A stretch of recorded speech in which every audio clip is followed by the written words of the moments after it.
पिछले 12 साल से जो मुसलमान समाज कांग्रेस के साथ में जुड़ा हुआ था, सेकुलर पार्टियों के साथ में जुड़ा हुआ था, वो इसी आस में जुड़ा हुआ था कि ये पार्टियां अगर सत्ता में आएंगी तो हमारा आरक्षण बहाल करेंगी।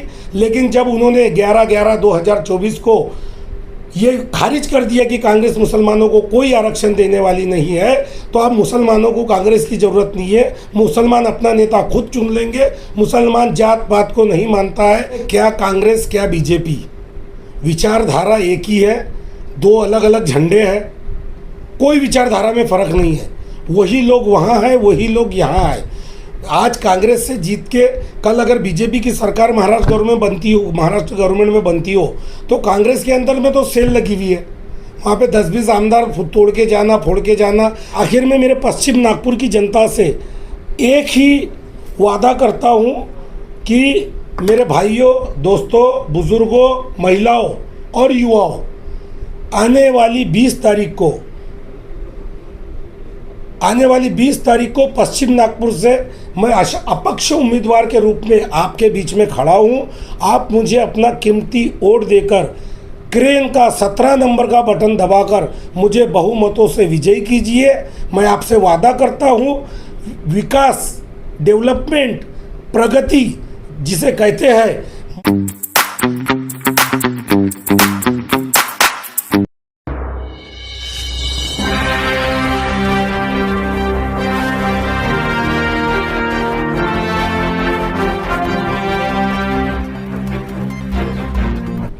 सलाम, आदाब, सत श्री अकाल, नमस्कार साथियों।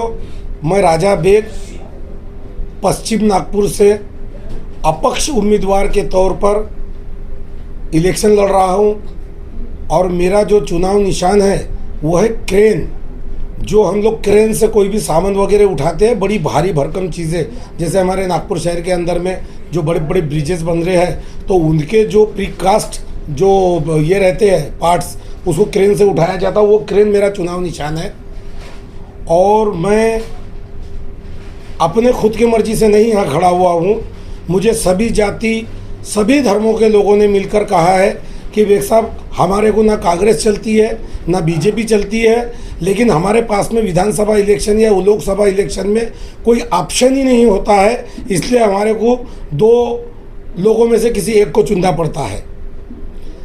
तो सब लोगों की डिमांड के ऊपर में मैंने पश्चिम नागपुर से अपक्ष उम्मीदवार के तौर पे फॉर्म भरा है और मैं आपकी सेवा के लिए पश्चिम नागपुर में तत्पर हूं। आप मुझे आने वाली 20 तारीख को अपना बहुमूल्य वोट क्रेन की ईवीएम मशीन पर 17 नंबर की बटन दबाकर मुझे बहुमतों से विजयी कीजिए। मैं आपके एक वोट के बदले में 5 साल आपको अपनी सेवा दूंगा। इस बात का मैं आपसे वादा करता हूँ। बेग साहब, ऐसे कौन से मुद्दे हैं जिन पर आप जनता के हित में कार्य करेंगे? सर, जनता के हित में कार्य करने के लिए मैं बहुत बड़े बड़े वादे, इरादे, बड़े बड़े ब्रिजेस और हाईटेक रेलवे स्टेशन, इसके फेवर में नहीं रहता हूँ। मैं लोगों की बुनियादी ज़रूरत, जो रोज़मर्रा की डेली नीड्स बोलते हैं हम लोग, रोज़मर्रा की चीज़ें, इसके ऊपर मैं ज़्यादा बिलीव करता हूँ। क्योंकि डेली वेजेस की जो चीज़ें, उसको हमारे को डेली ज़रूरत पड़ती है। जैसे हमारी शिक्षा, ये हमारी डेली नीड है। हमारे बच्चों का भविष्य, हमारे जो पढ़ा लिखा तबका बच्चा है, उनके हाथों को रोजगार, ये हमारी डेली नीड्स है। इसके ऊपर में मैं ज़्यादा फोकस करना चाहता हूँ आमदार बनने के बाद में पश्चिम नागपुर से। बेग साहब, आपके मैनिफेस्टो में वक्फ बोर्ड के बारे में जिक्र किया गया है। हाँ। हाल ही में केंद्रीय मंत्री अमित शाह ने ये बयान दिया है कि उनकी सरकार आने के बाद में वक्फ बोर्ड को पूर्ण रूप से समाप्त किया जाएगा, साथ ही CAA कानून को भी लागू किया जाएगा। ऐसे में आप सरकार को कैसे घेरते हैं? देखिए, वक्फ बोर्ड पर कानून बनाना और CAA लागू करना, ये बीजेपी के लिए इतना आसान काम नहीं है। लेकिन ये इनका हमेशा, जब भी इलेक्शन आता है तो इनका इलेक्शन स्टंट होता है ये कि हम हिंदुओं को ऐसा इतना स्ट्रॉन्ग बना देंगे, मुसलमान को इस तरीके से कमज़ोर कर देंगे। पूरे हिंदुस्तान के अंदर में 14.2% 14.2% मुसलमान है और सब पूरे देश के रहने वाले सभी समाज के सभी धर्म के लोग जानते हैं कि देश को मुसलमानों से कोई खतरा नहीं है। अगर देश को किसी से खतरा है तो वो बीजेपी के लोगों से खतरा है, बीजेपी सरकार से खतरा है। इसीलिए पिछले 2024 के लोकसभा इलेक्शन में इस देश की जनता ने बीजेपी को उसकी ज़मीन दिखा दी है, और जो जनता ने बीजेपी को उसकी ज़मीन दिखाई है इसलिए वो घबराहट के मारे पिछले 10 साल से बीजेपी सत्ता में है, 11वें साल में पर्दापण किया है इन्होंने।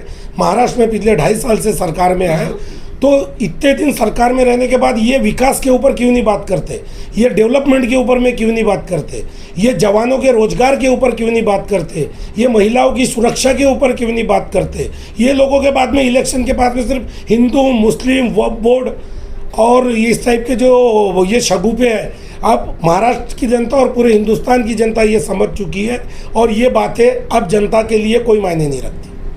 बीजेपी के द्वारा एक प्रचार कहें या नैरेटिव कहें किया जा रहा है, बटेंगे तो कटेंगे, और हाल ही में पीएम मोदी साहब ये कह रहे हैं कि एक हैं तो सेफ हैं। ऐसे में क्या आपको नहीं लगता कि ये राजनीतिक षड्यंत्र रचा जा रहा है अल्पसंख्यकों के लिए? हाँ, बिल्कुल रचा जा रहा है। राजनीतिक षड्यंत्र के अलावा ये जो है ये एक सिर्फ वोट पाने का, मतलब सामने वाले को हर बार हर इलेक्शन में एक नया नैरेटिव सेट करने का, एक नया नारा सेट करने का, और वो लोगों के बीच में फेंक देने का। एक नया नारा आता है तो कुछ दिनों के लिए लोगों का दिमाग वरगला जाता है और बस उसी में अपना काम निकालने का। ये बीजेपी ये दर्शाता है कि बीजेपी कितनी खोखली पार्टी है जो विकास नहीं कर सकती, हमारे यहाँ के देश के नौजवानों का, लड़कियों का, महिलाओं का भविष्य नहीं बना सकती, और ये लोग इस तरीके के नैरेटिव सेट करते हैं। मैं आपको महाराष्ट्र की एक रिपोर्ट बताता हूँ। महाराष्ट्र में पिछले 3 साल में 1 लाख महिलाएं, वो लड़कियाँ लापता हुई है। कहाँ है ये एनसीआरसी की रिपोर्ट है। तो इसके ऊपर में बीजेपी को जब इलेक्शन आता है तो मैं मेरे महाराष्ट्र के मतदाताओं से हाथ जोड़कर विनंती करता हूं कि जब आपके पास में बीजेपी के लोग, बीजेपी के नेता, इतने बड़े बड़े नेता, केंद्रीय मंत्री, गृह मंत्री आपके पास वोट मांगने आ रहे हैं और बातें क्या कर रहे हैं, कटेंगे तो बटेंगे, मुसलमान आपके घर की गैया खोल के लेके चल जाएंगे, भैंस खोल के लेके जाएंगे, आपके 2 रूम में से 1 रूम दे देंगे। पिछले 50 साल तक के अगर पूरा आज़ादी के बाद का अगर आप कार्यकाल निकालोगे तो मुझे लगता है बीजेपी और कांग्रेस का कार्यकाल लगभग सरीका रहा होगा, छुटपुट, यानी कांग्रेस और बाकी अन्य पार्टियों का।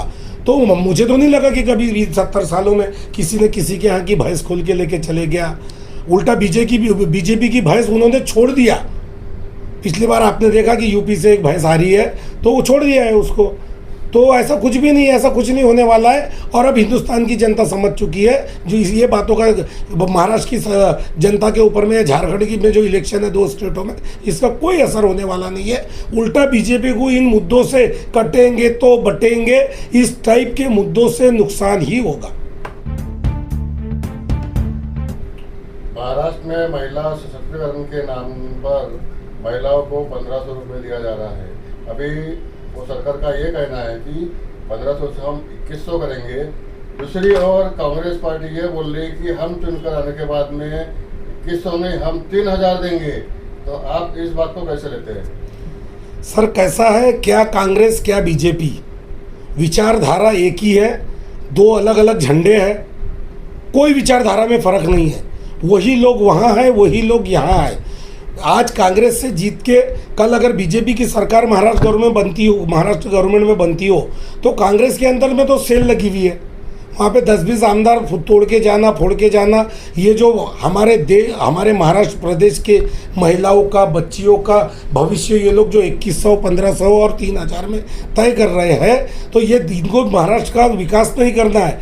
महाराष्ट्र के पैसों से इनको 50-50 खोखे के अंदर में, पिछली बार आपने देखा 40-40, 50-50 आमदार खरीदे गए 50-50 खोखे देकर, और उसको नारा दिया गया है 50 खोखे एकदम ओके, 50 खोखे एकदम ओके।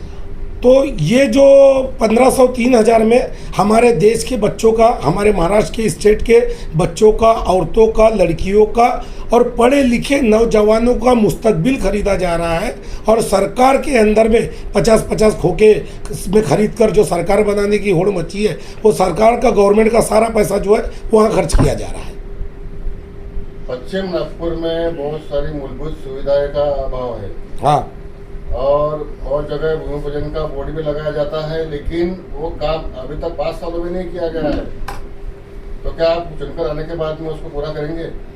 हाँ, ये पश्चिम नागपुर की जनता भी देख रही है कि पश्चिम नागपुर के अंदर में इलेक्शन से 3, 4, 6 महीने पहले क्या बोलते ओपनिंग करना, क्या बोलते हैं उसको अपन मराठी में, भूमि पूजन के नाम के ऊपर में, विकास के नाम पे ऊपर सिर्फ टिकास मारी गई है। वो विकास कितने सालों में होगा ये तो अब पश्चिम नागपुर की जनता को सब दिख रहा है। इसीलिए इस बार पश्चिम नागपुर की जनता ने मन बनाया है कि इस बार हम नेता को नेता नहीं बनाएंगे, हम अपने में से एक आम आदमी राजा बेग के रूप में जो हमारे पास विकल्प आया है, ये विकल्प को हम चुनने वाले हैं। आप चाहे तो पूरे पश्चिम नागपुर का सर्वे करवा लें। अल्पसंख्यक अक्सर कांग्रेस को अपना नेता कहें या रहनुमा कहें यह समझता है, ऐसे में आपका कांग्रेस से मोह भंग क्यों हो गया? सर, पहली बात तो हमारी जो विचारधारा है वो कांग्रेसी विचारधारा है, लेकिन मोह भंग तब होता है जब ये गए इतवार को, आज मंगलवार, आज की 12 तारीख है, 10 तारीख को केंद्रीय मंत्री अमित शाह बोलते हैं कांग्रेस मुसलमानों को शिक्षा व नौकरियों में आरक्षण देने वाली है। और ये जो बात है ये 2012-13 के अंदर में जब पृथ्वीराज चौहान महाराष्ट्र के मुख्यमंत्री हुआ करते थे, उन्होंने खुद कहा था कि हम मराठा और मुस्लिम को आरक्षण देंगे।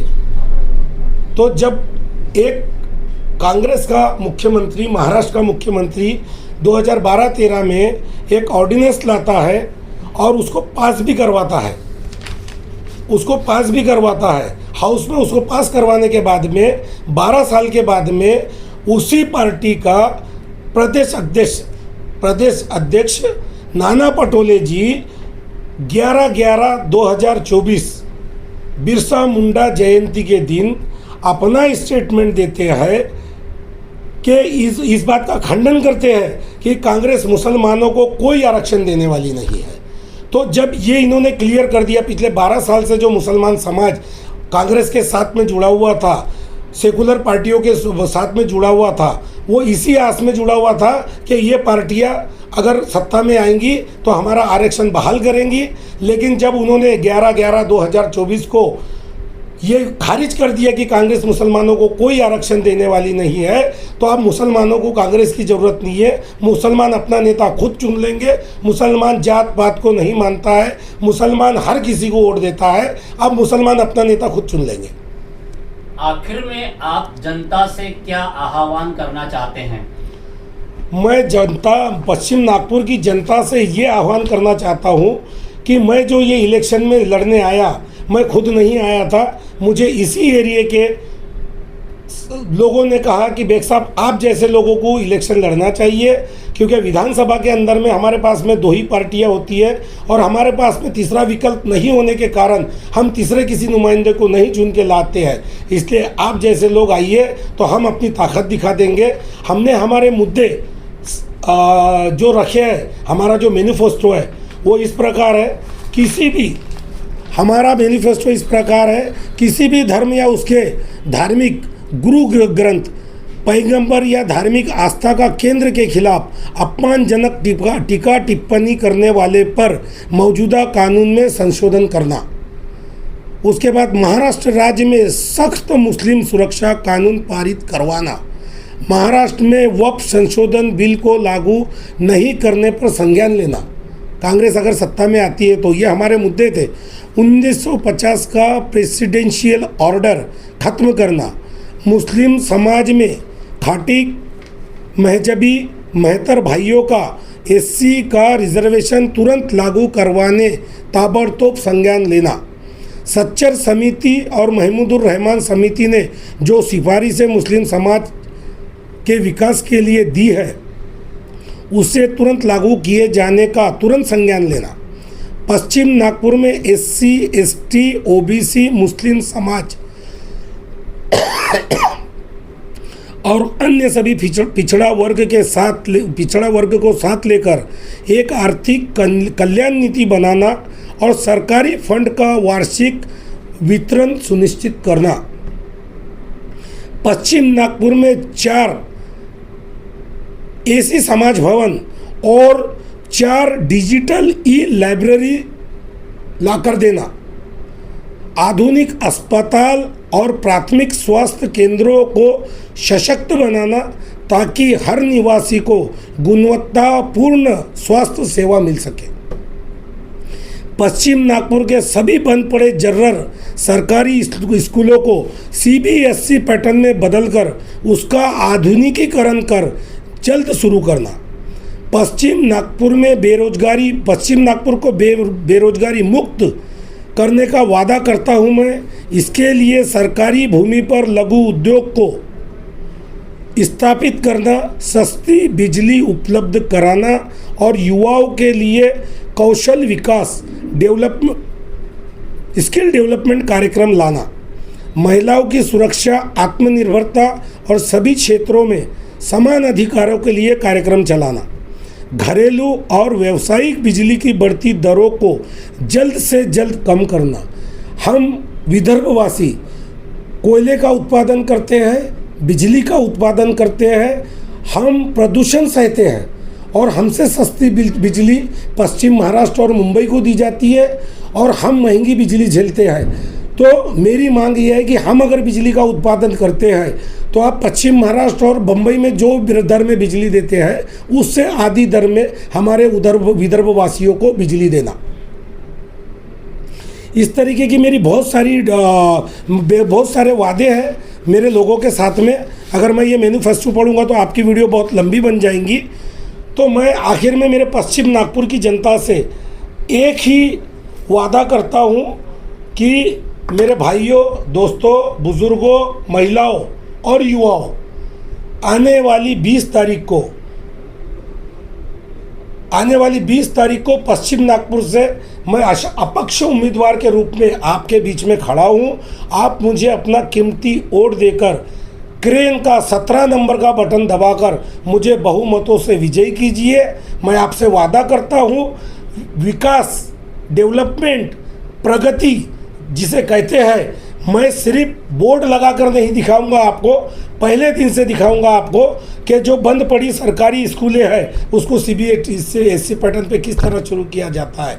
मैं खुद पेशे से एक व्यापारी आदमी हूँ, मेरे पास में 200 एम्प्लॉय काम करते हैं। मुझे युवाओं के लिए, महिलाओं के लिए, बच्चियों के लिए साल के 10,000 रोजगार मुहैया कराना कोई बड़ी बात नहीं है, कोई बड़ी बात नहीं है। आपको एक ऑटो लेने में वक्त लगता है, लेकिन जब आप एक ऑटो के मालिक बन जाते हो ना तो 1 के 10 करने को आपको वक्त नहीं लगता है। उसी तरह मैं जहां 200 लोगों को रोजगार दे रहा हूं, वहीं 10,000 लोगों को साल भर में हर साल 10,000 रोजगार पैदा करना मेरे लिए कोई बड़ी बात नहीं है। पश्चिम नागपुर की जनता के लिए, मैं युवाओं के लिए, बच्चियों के लिए, पढ़े लिखे युवाओं के लिए मेरे पास में एक बहुत अच्छा प्रोग्राम है। पश्चिम नागपुर के बच्चों के भविष्य के लिए शिक्षा को लेकर मेरे पास में बहुत अच्छे प्रोग्राम है। दोस्तों, मेरा यकीन करें, मैं पश्चिम नागपुर को 5 साल के अंदर में, आपने पिछले 25 साल में जितना डेवलपमेंट नहीं देखा होगा, आने वाले 5 साल में मैं डेवलप करा के आपको दिखाऊंगा पश्चिम नागपुर का। गजबी राहणार बुद्धवाजवळ आम्ही 2 महिन्यापूर्वी राजा बेग साहेबांशी आग्रह केला होता की तुम्ही साहेब उभे राहा विधानसभेच्या इलेक्शनमध्ये, तर कारण की तुमच्यासारखा आम्हाला कोणताही व्यक्ती असा म्हणजे भेटणार नाही इलेक्शन करता, समजले की नाही. आमच्या पश्चिम नागपूरचा पूर्ण SC समाज साहेब तुमच्याकडनं आहे असं समजून त्यांना आम्ही उभे केला. नागपूरच्या बुद्ध बांधवांना, समाजांना नम्र विनंती आहे, राजा बेग यांच्या क्रेन चिन्हावरती बटन दाबून यांना बहुमताने विजयी करा अशी आग्रहाची विनंती करतो. धन्यवाद. जय भीम.